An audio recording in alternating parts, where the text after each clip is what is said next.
Friends, आज के video में हम डिस्कस करने वाले हैं रैल्फ वाल्डो एमर्सन का एक बहुत इंपॉर्टेंट और फेमस ऐसे द ओवरसोल। तो स्टार्ट करते हैं आज का video. The oversoul is an essay by Ralph Waldo Emerson, first published in 1841 in essays first series as essay number 9। कि रैल्फ वाल्डो एमर्सन ने 2 सीरीज़ में अपने एसेज पब्लिश किए थे, एक फर्स्ट सीरीज़ के और एक सेकंड सीरीज़ के। तो फर्स्ट सीरीज़ जो 1841 में पब्लिश हुई थी उसमें 9th नंबर का जो ऐसे था वो ओवरसोल था। With the human soul as its overriding subject several general themes are treated. कि ह्यूमन सोल जो है वो उसको बेसिक या इम्पॉर्टेंट सब्जेक्ट बनाते हुए एमर्सन ने कई थीम्स को इसमें लिया है। तो वो थीम्स कौन कौन सी हैं? The existence and nature of human soul, कि ह्यूमन सोल का एग्जिस्टेंस होता है या नहीं होता है, और ह्यूमन सोल का नेचर कैसा है कैसा नहीं है, तो उसके बारे में। The relationship between the soul and personal ego, कि ह्यूमन सोल जब ह्यूमन फॉर्म में आ जाती है या ह्यूमन शेप ले लेती है और उस ह्यूमन फॉर्म में कई उसमें पर्सनल ईगोज आ जाते हैं, तो उस सोल में और पर्सनल ईगो में क्या रिलेशनशिप है उसके बारे में। The relationship of one human soul to another, कि एक ह्यूमन सोल का दूसरे ह्यूमन सोल से क्या कनेक्शन होता है उसके बारे में कुछ बातें करेंगे। The relationship of human soul to God, और ह्यूमन सोल का गॉड से क्या कनेक्शन है उस बारे में इस ऐसे में लिखा गया है।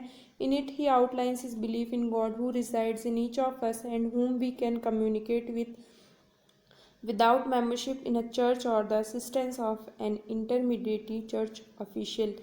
कि इस ऐसे में वो अपना ये विश्वास दिखाते हैं या प्रकट कर रहे हैं कि भगवान जो है वो हम सब में निवास करते हैं और उनसे हम कभी भी बात कर सकते हैं, और गॉड से कम्युनिकेट करने के लिए हमें किसी चर्च की या किसी चर्च ऑफिशियल की ज़रूरत नहीं है, यानी कि किसी मीडिएटर की ज़रूरत नहीं है, हम डायरेक्टली गॉड से खुद कम्युनिकेट कर सकते हैं।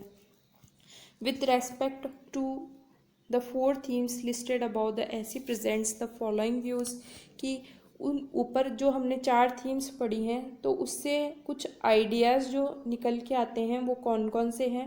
The human soul is immortal and immensely vast and beautiful, कि ह्यूमन सोल जो है वो इमॉर्टल यानी कि कभी ख़त्म नहीं होने वाली है, इमेंसली वास्ट यानी कि जो इसका एरिया है वो काफ़ी ज़्यादा बड़ा है यानी वाइड है, एंड ब्यूटीफुल और ये ब्यूटीफुल यानी खूबसूरत है। और conscious ego is slight and limited in comparison to the soul despite the fact that we habitually mistake our ego for our true self, कि हमारा जो कॉन्शियस ईगो यानी ह्यूमन फॉर्म में हम जब आ जाते हैं और कुछ ईगोज आ जाते हैं ह्यूमन बीइंग में, तो वो ह्यूमन ईगोज़ या वो कॉन्शियस ईगोज़ उस सोल के कंपैरिजन में बहुत ज़्यादा छोटे या लिमिटेड हैं, और हम कई बार हैबिचुअली यानी कि नेचुरली अपने ईगो को ही अपना ट्रू सेल्फ मान लेते हैं, यानी फिर भी ये सच नहीं है। At some level souls of all people are connected, और ये आइडिया भी हम पढ़ेंगे कि किसी न किसी लेवल तक या किसी एक्सटेंट तक जितनी भी सोल्स हैं वो आपस में कनेक्टेड होती हैं। Though the precise manner and degree of this connection is not spelled out, कि ये जो छोटा सा कनेक्शन है या ये छोटा सा मैनर जो है वो हमें दिखाई नहीं देता या उसको बोल के नहीं बताया जा सकता, लेकिन कहीं ना कहीं ह्यूमंस की सोल कनेक्टेड आपस में होती है। The essay does not seem to explicitly contradict the traditional Western idea that the soul is created by and has an existence that is similar to God or rather exist within us। कि इस ऐसे में Emerson इस idea को contradict नहीं करते जो western religion में पॉपुलर है कि भगवान का एग्जिस्टेंस हमारे अंदर है और या फिर भगवान ने ही हमारी सोल को क्रिएट किया है। ये आइडिया कंट्राडिक्ट नहीं करते, यानी कि इसके सिमिलर ही आइडिया प्रेजेंट कर रहे हैं, बल्कि एमर्सन क्या कहते हैं, rather God exist within us, कि भगवान हमारे अंदर ही निवास करते हैं। The oversoul is now considered one of Emerson's great writings.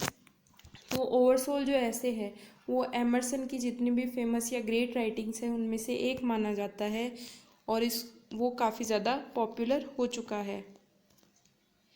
Influence of Eastern religions, including Vedantism, is plainly evident, but the essay also develops ideas long present in the Western tradition For example, in the works of Plato, Plutarch, and Neoplatonists like Plotinus, Proclus, all of whose writings Emerson read extensively throughout his career, and Emanuel Swedenborg की जो eastern religion है यानी कि वेदांतिज्म या फिर सनातन धर्म या Hindu religion, इसका इफेक्ट इस ऐसे में क्लियरली आपको देखने को या पढ़ने को मिल जाएगा। लेकिन कुछ कुछ आइडियाज़ जो वेस्टर्न ट्रेडिशन है उनके भी मिल जाएंगे, और उसमें से स्पेशली जो फिलोसोफर्स है जैसे कि प्लेटो है, प्लूटार्क है, और प्लेटो के बाद वाले जो हैं जैसे कि प्लेटोनिस, प्रोक्लस, इमैनुअल स्वीडनबर्ग, इनके आइडियाज़ को भी एमर्सन ने अपने ऐसे में बहुत एक्सटेंसिवली प्रेजेंट किया है, और बहुत हायर लेवल तक इन्होंने एमर्सन ने इनकी जो फिलोसॉफीज़ हैं या इनकी जो राइटिंग्स हैं उनको अपने करियर में बहुत ज़्यादा पढ़ा है। The essay attempts no systematic doctrine but rather serves as a work of art, something like poetry। कि इस ऐसे में कोई हार्ड एंड फास्ट रूल ये नहीं बताया गया कि ह्यूमन सोल ऐसी ही होती है या गॉड है वो उसका एग्जिस्टेंस ऐसा ही होता है या ऐसा नहीं होता है, बट ये एक वर्क ऑफ आर्ट है। यानी कि जो राइटर के मन में आया या एमर्सन के जो मन में आया, उनके खुद के पर्सनल बिलीफ जो हैं वो उन्होंने इस ऐसे में निकाल के रख दिए हैं। जैसे कि कोई पोइट्री हो, यानी कि पोइट क्या करते हैं यूजुअली, जो अपने मन का जो थॉट्स होते हैं, मन के जो थॉट्स होते हैं उनको अपनी पोइट्री में लिखते हैं, तो वैसे ही एमर्सन ने इसमें भी यही किया है। Its virtue is in personal insight of the author and lofty manner of their presentation. कि इसका वर्च्यू यानी कि जो गुण है या उपलब्धि है इसकी, वो ये है कि इसमें ऑथर ने अपने खुद के पर्सनल आइडियाज़ को प्रेजेंट किया है, और जो उनका प्रेजेंटेशन है वो काफ़ी ज़्यादा ग्रैंड है। Emerson wishes to exhort and direct the reader to an awakening of similar thoughts और सेंटिमेंट्स। और एमर्सन अपने रीडर्स से भी यही चाहते थे कि रीडर्स क्या करें, सिमिलर थॉट्स को सोचें या सेंटिमेंट्स उनके माइंड में आए जब वो इस ऐसे को पढ़े, कि जो थॉट्स उनके इस ऐसे को लिखते टाइम थे वैसे ही थॉट्स उस रीडर के माइंड में भी पढ़ते हुए आ जाए। एमर्सन प्रीफेसेस हिज ऐसे विथ 2 पोएटिक एपिग्राफ्स। अब ऐसे के बारे में थोड़ी बात इसमें की गई है, तो 2 पोएटिक एपिग्राफ्स यानी एक्सट्रैक्ट्स हैं, पोएटिक लाइंस हैं, 2 अलग अलग राइटर्स की हैं। तो फर्स्ट कुछ लाइंस जो हैं वो हेनरी मूर की कुछ लाइंस हैं जो साइकोजोइया या फिर द लाइफ ऑफ सोल नाम की एक राइटिंग थी हेनरी मूर की, जो कि 1647 में पब्लिश हुई थी। तो उनकी उस राइटिंग के कुछ लाइंस एमर्सन ने उठाए और अपने ऐसे में ऐड कर दिए। तो फर्स्ट कुछ लाइंस वो आएंगी, एंड सेकंड सिलेक्शन जो है वो एमर्सन का खुद का है, ओरिजिनल सिलेक्शन है या ओरिजिनल राइटिंग है। जो पोएटिक लाइंस है एमर्सन की खुद की लिखी हुई, उन्होंने बाद में उसको यूनिटी नाम की पोएम में ट्रांसफॉर्म कर दिया था या अलग से पब्लिश किया था। The selection from Moore's poem raises the idea of not only the soul of the individual but also the intimate relationship of all souls to God। कि मोर की पोएम में सिर्फ यही आइडिया नहीं बताते हैं कि एक इंडिविजुअल की सोल कैसी होती है, बल्कि ये भी बताया जा रहा है उसमें कि उस एक इंडिविजुअल सोल का एक ओवर सोल या इंटीमेट कनेक्शन क्या होता है ओवर सोल के साथ में या गॉड के साथ में। They are bound to one another, कि वो एक दूसरे से बंधी हुई हैं। और एमर्सन का जो सिलेक्शन या एमर्सन की खुद की जो ओरिजिनल राइटिंग है builds up the idea, drawing attention to both the constitutive relationship between 2 opposite pairs, for example east and west, night and day, like the relationship between the individual and God and the unifying power that works it will on age and hour and infuses every quality and pith।